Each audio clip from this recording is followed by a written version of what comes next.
fuck up. It's time to talk business. Jared Taylor, Matt Best, and Evan Hafer proudly present Blackhearted. Sponsored by BlackRifle Coffee Company and Arson Wave. Oh, hello. Whoa, Evan's finally back. Evan's One finally episode. back. I'm One just saying, episode. Matt's still, he said he's still stuck on the floor. Shut the fuck up. That's what he texted me. Dude, Yes. it took me 45 minutes to get the fuck out of there, get and I'm him. not even close to recognizable as he is. Dudes, I had to run. I'm not trying to be an asshole. I had, dudes were like, Evan! And I was running in the opposite direction because they were fucking freaking me out. And then the next time I'm going to go in, sunglasses. And just be and a even more of a mustache. douchebag. Yeah, mustache. I'll go looking like who was that dude that robbed the plane and jumped out of Portland? Do you remember who that was? DB Sweeney. Yeah, DB Cooper. Oh, DB Cooper. I said Sweeney. It'll be like DB Cooper up in there. I like your encyclopedia you have over there on the couch that Oh. you're referencing. Yeah, he went to Columbia University. Yeah, Fucking he's knows probably everything. smart as fuck. Yeah, he's smart as fuck. So yeah, hey, encyclopedia. Look at that motherfucker. We'll look to him for more answers later. Yeah. So who do we have as guest today? Oh shit! Who do we have here? I've got the wonderful, amazing, talented. These beautiful, are a lot of adjectives. Handsome. handsome. Sexy. Griff. And then who else? Donald Lee, Donald Lee, known as So- Frank the Tank in other circles. All right. So you know what I like to do is I like to just tell everybody, hey, introduce yourselves. So give yourself a good 2-minute elevator pitch bio, and then we'll get straight into today. Today's cash. That is the title. Today's topic is cash. Cash. Cue So music. Matt, let's kick it off. All right, so my name is Matt Griffin. I'm from Iowa. I go by Griff. I was a 2001 grad. I don't know of anybody the from academy, Iowa. so I'm one of those officer pukes that you I- guys are going to give me I don't shit know for the rest of the anybody from podcast. Iowa. You can't say that anymore, Well, I guess I know one person from Iowa. right? You won. And he's a douche. I will say this about Griff. I had no idea he was an officer until another officer was bragging about how cool he was. No, there are cool officers. You know Matt Griffin, right? Hey, he's not an officer. He's not an officer. Fuck you. And he's like, no, he is. He's a West Point grad. No. Blowing he all is. the stereotypes here. 2 years. Long-haired, hippie, flip-flops. Yeah, 2 West years. Point. Yeah. 2 years. I had no idea. Sorry, So, man. Sorry to disappoint. No, it's amazing. Actually, that's I think that's a compliment for Well, thank people. That Article 15's vice president is an officer. He's a great guy too. He is. So tell us about Matt Griffin. Yeah, so I was commissioned out of the academy in 2001 into artillery. I wanted to blow shit up, jump Nice. out of airplanes, and went right to the Ranger Regiment. I say right to the Ranger Regiment, but I had the goal of going to the Ranger Regiment. Went to 2nd Battalion, where I met Donald Lee, my business partner here, who did 3 to Afghanistan and 1 to Iraq, and got out and got into business. Oh, That it's was not it. just any business, though. I mean, everybody knows, and if they don't know a Combat FlipFlops, it's like you probably should. You should probably say look you're it more up. wrong than 2 boys doing it on the White House lawn. No, tell me the story. That's cool. Did you guys start Combat FlipFlops together? Is that Yeah. the two of you? Yeah. So, Yeah, it started with a drunk dial from Kabul. shut up. It was Yeah. it was like I mean, I live in California, and it was like 2 a.m. local, and I get a call, and naturally I'm awake, right? I mean, who's not awake at 2 Everybody a.m. is. working? Yeah. Hey, we're gonna make flip flops in the stand, bro. All right, have at it. I'll register the domain. That was it, yeah. So I got out and I started getting hired by businesses to go back to conflict areas or difficult regions of the world to do business. Right. And I saw entrepreneurs in these areas making the difference on the street, so our soldiers didn't have to patrol there anymore. And I kept thinking to myself, why don't we invest more in business Right. instead of armored vehicles and planes? And so just happened to walk into a combat boot factory and saw a flip-flop thong and a combat boot sole, and that was the birth of the idea. I drunk dialed Lee, and we started. Where was that? That was just outside of Kabul, right? It was right in Kabul itself. Yeah. Was it? Yeah. Yeah. I think I know exactly where you're talking about. Yeah, there's a few of them. One is right across from KMTC in Jalalabad Road. Yeah. Yeah. Hadn't- That's the one I'm thinking of. Yep, the that's one I'm Arrow. thinking Yeah. of. Yeah. And then then we called with Lee, and that was it. And he's our digital gangster and the chief marketing officer for Combat FlipFlops. Nice. Your turn, homie. I think we covered it all, right? I do digital. So I'm Donald Lee, grew up in Los Angeles. to school for design after 9/11. Joined the Army at 25, Ranger contract. Went to 2nd Ranger Battalion. Met Griff. I think we just got back from Iraq, and he was sitting in the team room. So we had a cherry officer in our team room, and we immediately gave him shit. And I don't know, things were good. Did a couple deployments together, got out, and as he said, he drunked out me, and we started a company.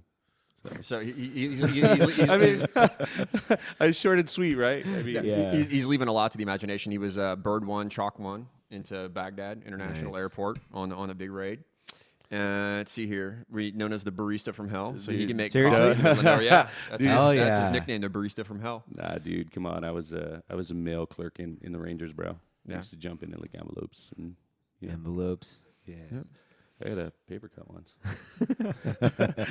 I wanted to get a Purple Heart, but they denied it. No, that's a cool story, man. Like, so you guys, what was your rank when you met? I was just Spec 4. Spec I had a 4? 3-year contract, so Right. we deployed 3 times.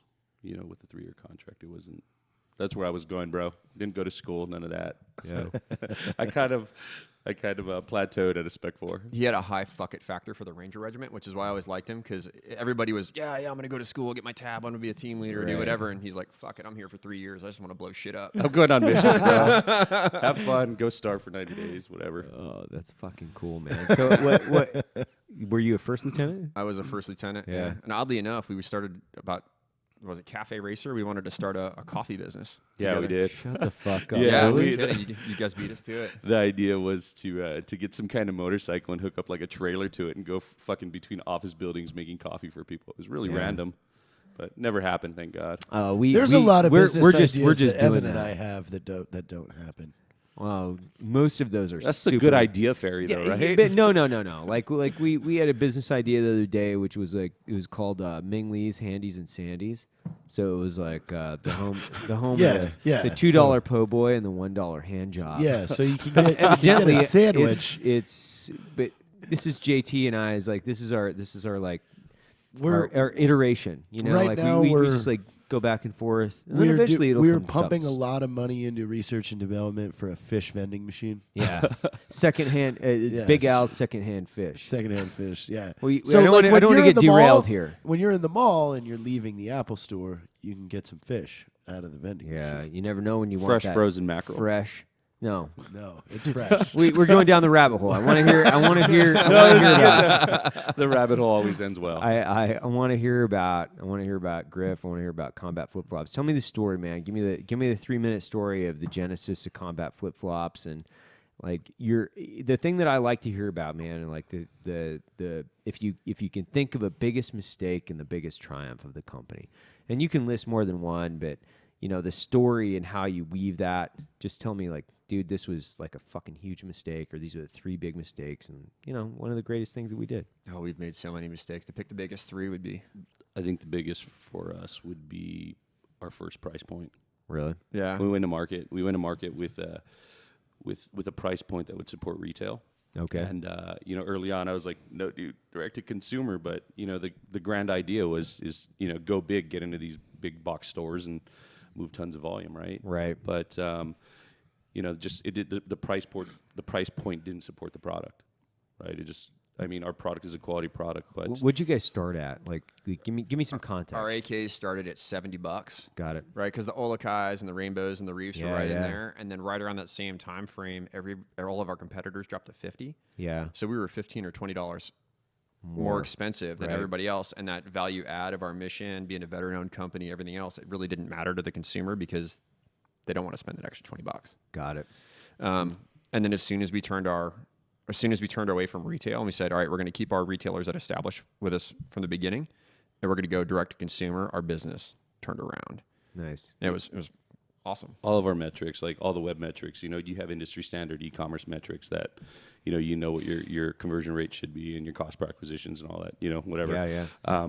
Everything fell in the line. Like there was a better part of a year and a half, 2 years where, we're buying media. It just went back out. Right. And, as soon as we drop it, everything, I told the guys the way the numbers we should be hitting, and everything just magically fell in line.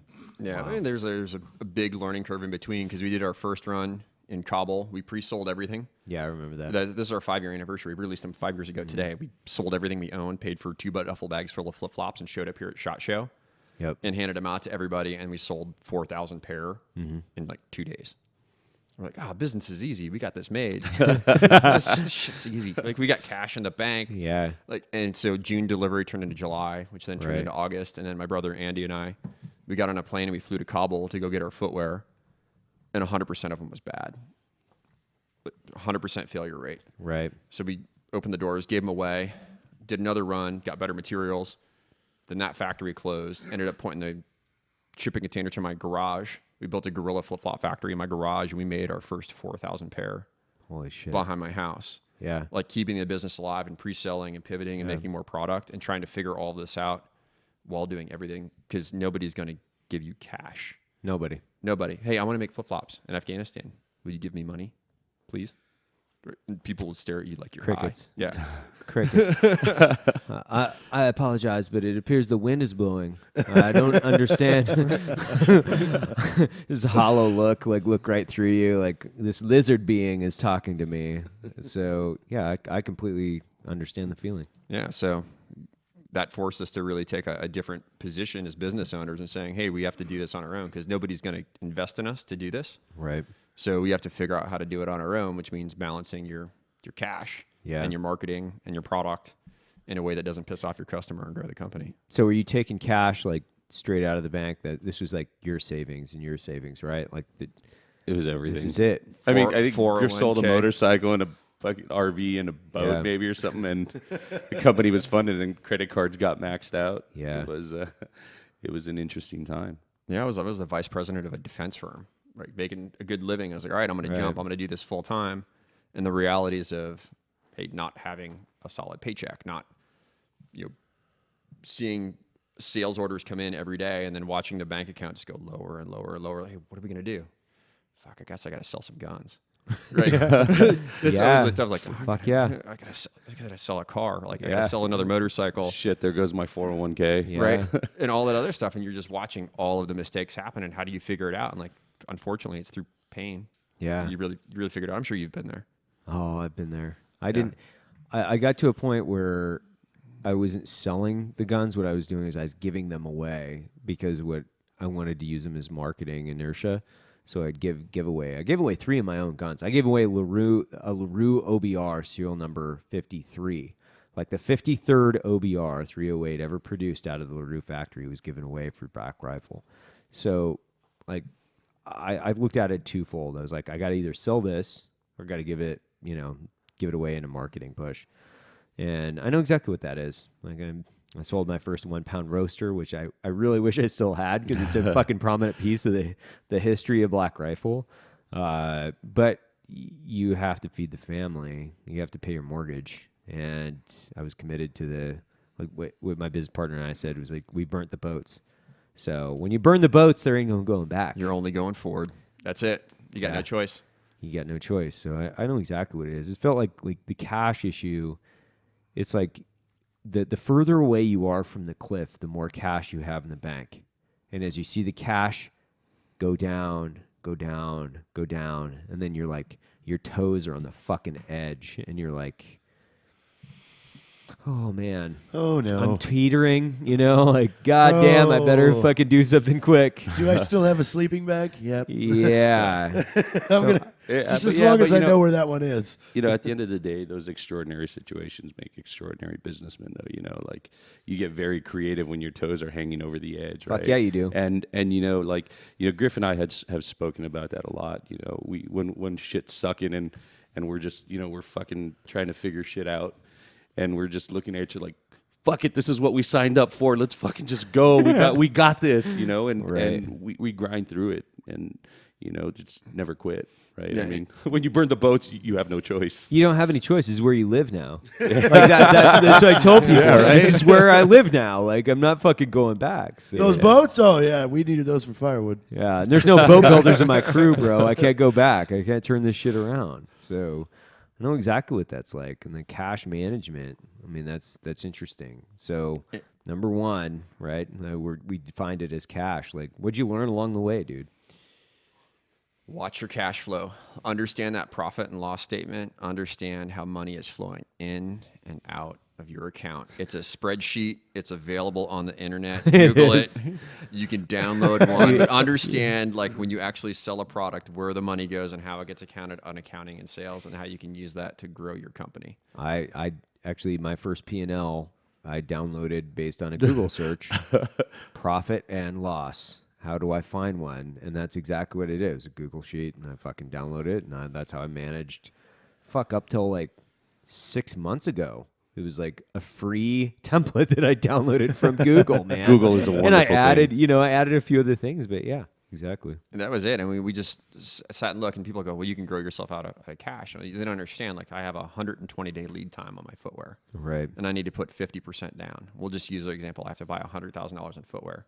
It means I need to spend $50,000 today to see that product 4 months from now and sell it over the remaining month or 2 months, right? So that means you're out, $100 grand, because when you land that product, you have to pay for it, and you still haven't realized any of the revenue, which means you have to have a war chest account in your bank account, because you need to, like, I don't know, pay your insurance, employees, cover the shipping and expenses and all those other things you need to do to run a business. And a lot of people get into it like, oh, we're growing, we're making tons of revenue, but they just don't understand their cash. Right. And it's absolutely critical to understand cash. And all of the mentors that we have that have helped us out in the business say free cash flow is the one thing that will enable you to be a good business owner. Free cash flow. Free cash flow is understanding how you have your war chest, and whatever you establish is, I'm going to be comfortable with $50,000 in an account. I'm going to be comfortable with $5,000 in an account. Right. I'm only going to be comfortable with $200,000 in an account. And that sounds like a lot of money, but when you're moving volume and you need that. Not when you have monthly K-Cup bills that range in the $70,000. Not when you accidentally press the button, or your purchaser accidentally presses the button on twice the amount, and anyway, that's a different story. But yeah, I completely understand.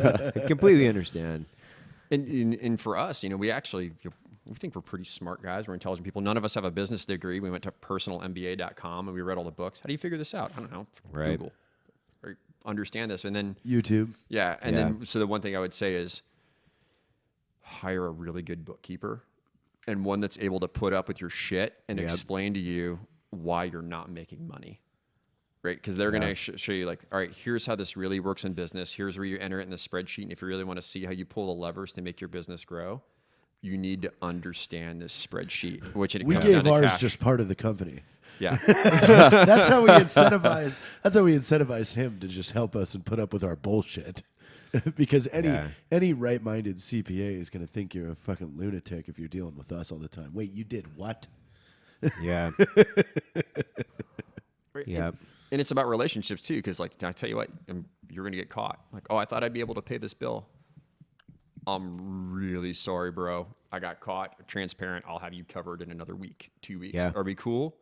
I'm really sorry about that. Because it happens to everybody in business, or when you least expect it, and it's always the most inconvenient time when your bank account is going to go to zero. It's Murphy. Yeah. It is what it is, man. Like, I mean, that's exactly like in business, and especially like that spreadsheet, like I live and die by that thing. Like, people will be like, well, what'd you do over here? I'm like, it's metrics. It's all numbers. Like, and I know when it's at zero or negative, I've done something wrong. This shit's bad. Yeah. So my ROI, if it's negative, I should probably fucking change something, and try something. And when you're not working towards, like, improving what that number is, whatever it is, if you're not going positive, man, that's Sad when you face just let day. it, yeah, and guys, like, left handle, just like pull it and flush it down the toilet. And I've seen a few guys do that. Like, they grab the ejection handle, they're like, I'm going to go back and be a defense contractor. I'm going to go back and do this. I see that all the time. In my previous life, there's a ton of contractors. And guys will be like half in, half out, right? So they won't burn the boats. They'll be right on the line. And they're like, how do you do this? One, it's commitment. Like, when things get hard, you get harder, right? That's all it is. So you got to forge yourself in the fucking environment. But that's my 2 cents, I guess. Yeah, and the thing when you're looking at those profit and loss statements is, okay, I'm going to forecast this. You're not going to be a millionaire next quarter. Don't get overly ambitious with your sales forecast. I use Afghan math. So if you're going to fight 100 fighters, it's really 5. Is you move the decimal point over by 1 and then divide by 2, and that's what you should be comfortable fighting with, right? Is understand like what is my bottom line? What do I really need to move? And then establishing key performance indicators. That are saying, okay, hey, I'm tracking on this path, because the toughest part is at the beginning of the month. It's like, I have $100,000 sales goal. Right. And then, by the end of week 1, I'm at 24,000. Right. I'm tracking. I'm right in Tracking the ballpark. it. Well, I'm at 20,000. Hey, I'm really behind the ball. I really need to adjust. And when does this affect me? It's not going to affect me now, but it's going to affect me 90 to 120 days from now. How do I move my cash flow around, because I'm short this month, but I really needed that for April or May or June? And understanding how those things work together by having some really simple reports or things on a spreadsheet where you look at right at the top on the dashboard is, I'm on track, I'm not on track. Because if you're checking in on that regularly with commitment and consistency, that's what enables you to grow and manage that cash. Right. So the big wins, man. I want to know what kind of doors the show opened for you guys. Well, that I think we're going to get to that. I want to ask that separately, JT. I want to see that. I want to hear the big win. I'm And still is that what it is? Somebody is that stole what my the show- AKs. No. Someone stole my AKs. I know a guy. I know a guy. I had them I for got a over guy. a year. And then Did somebody, they break in nice? Oh yeah, they got real good after a while. Right on. Especially that yellow. It's soothing. So Soothing. we understand the value of our business is not just our product. We put a quality product out there, but our story. So we had a crushing article put out on us by Gizmodo. And Why? What was it? it was just a guy named Wes Seiler wrote this article about us. It says how flip-flops will kill ISIS, right? 200,000 people read it in 48 hours. It crashed our website on and off for 4 days. And so I get this weird call on a Tuesday night in April. And it's like 11:30 at night from Culver City, California. Like, fuck, I don't know. Like, and at this point, I'm dead poor. We're not making cash in the business. Like, maybe I got a rich Nigerian uncle who left me a bunch of money. Right? Yeah. It's I dial it back up. It's like, hey, my name is Max. I'm a producer from Shark Tank. I read your Gizmodo article. We'd like to invite you to be on the show. And at this time, I thought, man, I don't like those sharks. I don't like the show. I think it's kind of like American Idol, crushing small businesses who haven't made it yet. I don't own TV. I don't watch TV. But when I did see it, I was like, I don't want to. It's stupid. So I called Lee the next day. He's like, are you high? He calls the marketing guy and says he wants to turn, he didn't want to do Turn Shark Shark Tank. Tank, Yeah, yeah. right? He says, are you fucking high? It's 11 million people that watch this show in 48 hours. So we looked at it, and this is right during our heyday season of, it's spring, right? They called us in April, and they're like, this is when we make our meat and money, is that people are buying flip-flops for summer and spring break, and you usually only buy one pair a year, so you need to be on your marketing game. You need to be selling. You need to be doing what you're doing. And we said, all right, we're going to go all into Shark Tank. We're going to stop. We just set everything on autopilot in the business, and we trained solid for 2 months. Nice. Like hours a day, measured off the room. Dude, it's the dry run, right? It's the walkthrough with the engineer Fuck yeah, tape. chalk top. And dude, and then it's it's the run through with blanks, and then we prepping for the live fire, right? Fuck yeah. And then we went in, man. But the prep was if you watch the show, right, like the numbers that Griff gave, you guys only got a small glimpse of what actually happened in that room. Like you guys got 7 minutes, right? Right. We were in there for something like an hour and 45, hour and a half, hour and 45. Right. And, we go in and it's like, it was like, just about the numbers, bro. You got this, right? And we go in and everything they asked, everything was just on point. Because we knew our P&L, and we knew Yeah. our cash flow, and we knew our statements, and we could answer those key performance indicator numbers that we just talked about. There's one billionaire and a couple hundred millionaires in the room. Right. They're like, these guys, they have the basic fundamentals of business. And we'll relate this back to military. The reason why good units are good is because they master their fundamentals. And the fundamentals are your profit and loss statement and your cash flow. Yeah. And we had that. So we filmed in June. And then it was like dead quiet all summer. So we had to. Well, we expected a Veterans Day episode, right? We said, okay, maybe we'll have Veterans Day, like a Veterans episode, and nothing. Nothing. Nothing. And they don't tell you anything until 2 weeks before. So We'd missed our prime selling season. We're short on cash all through the summer. We're catching up, going into Christmas. We were like, all right, we got to change our price point. We moved everything away from retail. Our volume picked back up. Everything that we sold would have sat on this table. We had maybe $2,000 in inventory, Right. maybe, and it would have sat right here. They called us up at SHOT Show last year. I was actually at the Team 5 event last year, and they sent the email like, hey, you're going to be on February 5th. Oh, that's fantastic, right? So what do I do? Like, oh, this is going to be great. So Lee got the website ready. I had to go out and had to beg for cash. So I found a fellow ranger who had some money. He's like, dude, I need to borrow 50 grand. like right now. Because I need to get inventory in the pipeline. I need to get it made because otherwise we're going to get screwed on cash. Like, I need to start making flip-flops tomorrow. And he's like, I know you. I know you're good. Let me see your numbers. Here's 50 grand. My buddy John like tossed in. He's like, here's the VIG, like loan origination fee, $1,500. Done. Right? Lee got the website ready. We ran a full-on ops center. We had, everybody doing customer service, marketing, web, Facebook, social media. We had 12 computers on a desk. It was literally like going on a hit. We had a big stream of all of our key performance indicators. I think Lee tracked like 75,000 concurrent users on our website. We had 73,000 concurrents on Shopify. Didn't skip a beat. Didn't crash. Didn't slow. Nothing. Right. Fuck yeah. So just an important number for us, right? We had, seeing we borrowed 50 G's, right? Right. That was the number. We were so fucking stressed out. Like, we got to hit 50, right? Yeah. Fucking 50 came and 50 went, bro. Like, the whole 50 came and 50 went. I mean, as soon as we hit 50, everything was fucking, high fives and fucking handshakes. He spilt a beer into his laptop. It was spectacular. Dude, right before the show, right before our segment aired, I'm sitting there. I have everything I need to track all the performance and everything on my laptop, and here's a fucking full beer right on my MacBook. I mean, done.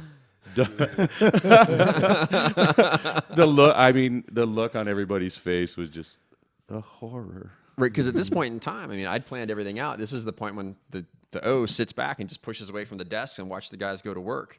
Right. And he's running the show, and he just spills a beer in his tool. Like, done. not just any beer. It was like a savory Northwest beer full of spices and everything else. A hangover inducer. It just crushed. Fuck Dude, yeah. Fucking the IT people are running over, and I'm holding my laptop upside down trying to keep the beer out of it, and they ended up bringing me some janky laptop, and it was, it got through it right, but it was analytics was crashing it. That's how much data was coming through the machine, right? Right. So. Were you looking at how many people were actually on your website? Yeah. So you were on GA, Google Analytics, and you're tracking how many people were on your website at one time. Yeah. What was the high point? How many people were on your fucking 73,000. Fuck you! That is sick as fuck. Holy At one fuck. point in time, we did more. That's 10% of the viewership. That's sick. We did more business in 1%. 19 hours than we did all of 2015. Yeah, that's fucking We did rad. more business in 36 hours than we'd done in our entire company history. We back ordered for 3 months. Yeah. A product, it was just us three, right? Yeah. Really. And we hired a customer service lady, but she didn't know the systems yet. So Jill, we love you. I love you, Jill. Yeah. And I sat down for a week solid, nothing but coffee and Red Bull and freaking reggae and the headset and like beats and just like grinding out thousands of customer service emails, essentially apologizing to people why they couldn't have their flip-flops tomorrow. Yeah. Right. And then that was it. And so we managed the expectations. We got all the way through to May. Rerun. 60% of the original right over again. Back ordered us all through last year. Right. Again. That's fucking great. Now I feel bad for turning Shark Tank down. You want to go? Yeah. You want to go? You want to go? Oh man. No, it was good though. But when you have a media event like that, there's so many processes you have to put in place with your marketing and your remarketing and all that stuff in order. So like when you look at something like that, you're going to have the huge spike, right? You get the giant spike in traffic, and then you see it. Normally it'll taper down. You find the plateau, right? But planning forward and since we had shot last year in February or June, whenever it is we shot, Right. After we left the studio, like that week is when I just started building out, replatforming us, Right. and figuring out what needs to happen to extend to monetize the traffic further than so we don't hit our plateau as fast, right? Yeah. So there was a lot of systems that you just, you put into place. All, the backbone would be email. Yeah. But, email, then you go retargeting and all that stuff. But those are the things that really helped us extend the, or monetize the traffic a lot longer than just letting it go away and hitting a plateau. Yeah, I mean, we learned a lot in the process too. We thought, hey, all right, we grew 450% last year. Fuck yeah. Right, which is rad. Like we should be, cash rich, right? But that takes money to grow, right? So and then we look back at our chart of accounts and literally line by line, we went through every spend. It was death by 1,000 cuts. We spent $50,000, $60,000, $70,000 in areas that we shouldn't have spent because hey, we had to split orders. Right. We didn't understand how it was going to affect us, shipping things multiple times. Dude. Like that's a whole other episode. That's an episode in itself. Honestly, that is something that we can talk about. Like that's a whole other episode where BlackRifle grew 738% last year. That's like its percentage. So managing cash at just the velocity to maintain your growth, you starve. Like fuck, man, your toes are on the edge because of the sales velocity, and people don't understand that. Where growth is great, it's fucking awesome, but if you don't manage that, and if you don't manage the expectation, your customer interaction, your brand, it will fucking suffer. And you can actually drive. And the best analogy was actually put out by Rob Rudd. He's like, what happens is you're running downhill, right? And then you start running faster. And you actually just have to run as fast as you fucking can, or you're going to fucking flat yourself out on the side of a fucking hill bank. And I'm like, yeah, you just have to manage like a free fall run down a fucking hill. And that's all you can do.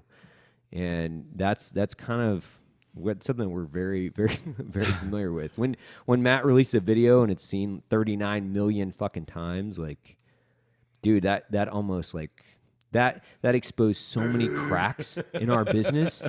Like we were sitting back kind of the similar atmosphere where we launched How to Be American, and we sat back in an ops center going, holy fuck. Because we were thinking, 5 to 10. Yeah, we have a really good, like, I mean, even that rap battle, we predicted it the 24 hour almost to the exact number. Yeah. We knew exactly how many times it would be viewed in 24 It's that hours. data porn. Yeah. I love it. Yeah. Data porn. When all you've been doing for the last 3 years is studying these numbers, it's almost, you could get the intuition in them. And then How to Be American came. And that just broke everything. But it was fantastic actually. And guys are like, well, why was it fantastic? It was like, well, we didn't pay salaries that month. Why? Because we needed inventory, and managing cash became like excruciatingly important. And not only that, but we had to reinvest in inventory because we knew that going into Q4, which is holiday season, Q4, that we had to be prepared. Because we weren't going to be caught with our pants down, we were caught with our fucking pants down in a big way. It's not the first time for you, is it? No, God no. But it's not like I was caught with my pants down. But that these are like excruciatingly important fucking the lessons learned, which is everything can go right, but there's still problems. And when we get back to it, it's like nothing is like more stressful than like having a guy 6 inches away, ripping off rounds with an AK, into your fucking side of your vehicle. But this is still fucking stressful, man. Like, and it's actually in some ways more stressful because you've got people that depend on you, like their lives, their livelihood, their I think mortgages. that's the hardest part. Fuck yeah, yeah. And it's dead serious because the lives of your family is like everybody is dependent on you succeeding through this. And if you don't manage it correctly, man, you're jumping off. Like that's everybody wants to be a gangster. Mm-hmm. Right, it's just it. Until it's time to do gangster shit. Yeah, until it's time to do gangster shit. A lot of people don't know this. Like Matt lived in a rental, and was sleeping with his fucking whoopee, living out of his fucking duffel bag, we were dude. In a halfway house. Fuck yeah, man. Where there was no furniture, there was a single bed. That's fine though, man. That's the commit though, right? When you're in that fucking situation, again, the boats are fucking burned. Like, get off your ass, grind it out, and that extraordinary situation is going to make you a fucking gangster. Yeah, I mean, shit, we rented out our house last year, my wife, and we were like, all right, we need to grow. What are we going to do? We're moving the fuck out. We rented out our house. We moved into an 800 square foot house with 4 people and 2 dogs because we needed to manage the cash as a family to make it happen. But we're like, all right, we're going to do this for 15 months. We're going to make a plan, execute on the plan, back in the house, grew the company. That's just how it works. You gotta bet. If you want to go big, you have to commit to it. Yeah. That's all there is to it, and it only comes down to one thing: cash. Well, thank you guys. This, and honestly, like we could probably have you guys on for probably a 3-part series. Always. Like this is fucking rad. I mean, this is one of the best conversations we've had. I'd love to have you guys on, like downstream. Like, we're gonna get into like marketing and a few other things on here, and you and I have talked about it. I mean, throughout the past year and a half, for guys who don't know, like Griffin and I will be on the phone and, you know, lamenting and or commiserating, whatever the fuck you want to call it. Circle jerking. In a way, you know, it's like, oh God, dude, this is great. It's great. Well, the cool part is like I can call you and be like, have you had this problem before? Oh fuck yeah, I had that problem. Yeah. All right, what'd you do Here's about what it? we But did. look, Here's what look, you guys, did. like Right? that's in business. That's the best though, right? Yeah. You got, you have somebody you can call and be like, "Yo, bro, like, how's this going?" Because for a long time, if it's just me doing what I do, right, just the marketing piece, there's nobody to measure myself against. There's nobody around to see, the industry things that are happening, Right. especially when you're doing it on your own. That's the hardest part. Am I doing it right? And to be able to reach out to somebody and bounce ideas off, I think that's very, very important. Yeah. And those of you that don't know, I really like you just to give, the once over the world on your nonprofit stuff, just so people can find it, where they can find Combat. And I don't want this to be an afterthought. Like, I think it's super important. I'd like to dedicate a whole episode to this in the future. We can have you guys back on, but I'd really like to just talk about Team 5 and what you guys are doing with that. Right on. So we're a mission-driven company, so we say we have to do well in order to do good. And like we said, to make your business do well, you have to have cash. But to make other things happen in the world, you need to have cash as well, right? So we donate a portion of our profits to nonprofits, Right. Because they need help. And so our primary mission is to educate girls in Afghanistan. So last year we donated enough to put 54 girls to school in Afghanistan. In 2016, we put over 202 girls in school. Wow. Right, so a company-sized element of girls went to school because we sold flip-flops. That's Fucking fucking awesome, badass. right? And then we, we clear some landmines, and then for our veteran, nonprofit, we like to put the smiley face. We like to highlight the skills of veterans around the world and show the good side of America. So what we do is we take our special operations medics and doctors, and we deploy them to developing nations to do clinic and aid work. So we just did a mission in Peru. Put a surgeon, did 11 cleft palate repairs, sent a former Army Ranger turned dentist down to do over 50 dental surgeries. We treated over 500 clinical patients, and really just using the skills that the military gave us to go out and help the world, because we have them, and we might as well just go do it. So that's what we do. And last night we sold a whole bunch of guns and drank a whole bunch of beer, and we raised over $40,000 for Team 5. So we sponsored a full mission last night by just having a party, which is rad. And if you want to go check it out, just go to combatflipflops.com. Check out the charity page, and you can read out all about our charities and what they do. That's fucking badass, guys. Well, thanks a lot for coming on the show. you. We definitely appreciate it. And reach out to Combat FlipFlops. Check them out. Definitely press the buy button. Guys, like, it's a good company. And Bye. Bye. Thanks a for lot. having us. Later, guys. Black Rifle Coffee Company, along with Arson Wave, would like to thank you for tuning in to Blackhearted. Have a great fucking day.